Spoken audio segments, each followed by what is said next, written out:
मेळघाटातील अपघातग्रस्त कुटुंबियांना नवनीत राणा यांची सांत्वन भेट. अमरावती प्रतिनिधी.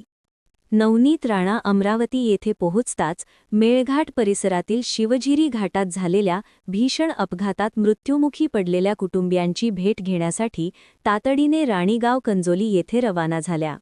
या दुर्दैवी अपघातात शुकरही धांडे, सीताराम सेलुकर, बाबूलाल दहीकर, किसन धांडे आणि रीताबाई राठोड यांचा मृत्यू झाला होता. मृतांच्या कुटुंबियांना प्रत्यक्ष भेट देत नवनीत राणा यांनी त्यांचे सांत्वन केले व त्यांच्या दुःखात सहभागी झाल्या.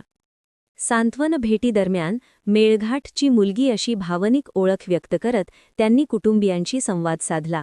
होळीच्या दिवशी घडलेली ही शोकांतिका पाहून त्या भावूक झाल्या. मृतांच्या कुटुंबांची बिकट आर्थिक परिस्थिती लक्षात घेता त्यांनी स्वतःकडून तात्काळ वैयक्तिक आर्थिक मदतही दिली.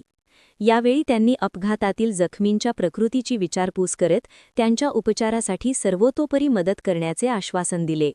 तसेच राज्याचे मुख्यमंत्री देवेंद्र फडणवीस यांच्याकडूनही तातडीने आर्थिक मदत मिळवून देण्यासाठी प्रयत्न करणार असल्याचे त्यांनी स्पष्ट केले. गावकऱ्यांनी मोठ्या संख्येने उपस्थित राहून मृतांना श्रद्धांजली अर्पण केली.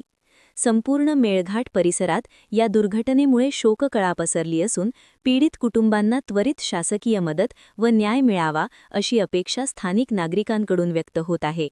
याप्रसंगी दुर्योधन जावरकर, दिनेश टेकाम, बादल कंचन, नीरज मालवीय, प्रमोद शनवारे, उपेन बचले, राजेश मांगलेकर, अविनाश काळे, नागेश मुंडे, संतोष ठाकूर, गायत्री धोत्रे, रामदास धोत्रे, वैभव गोस्वामी, आनंद गौर, आसिफ उर्फ राजू, राम हेगडे, निखिल दुरतकर, रोहित खडके, हर्ष आंबेडकर, बबलू वानखडे आदी ग्रामस्थ उपस्थित होते.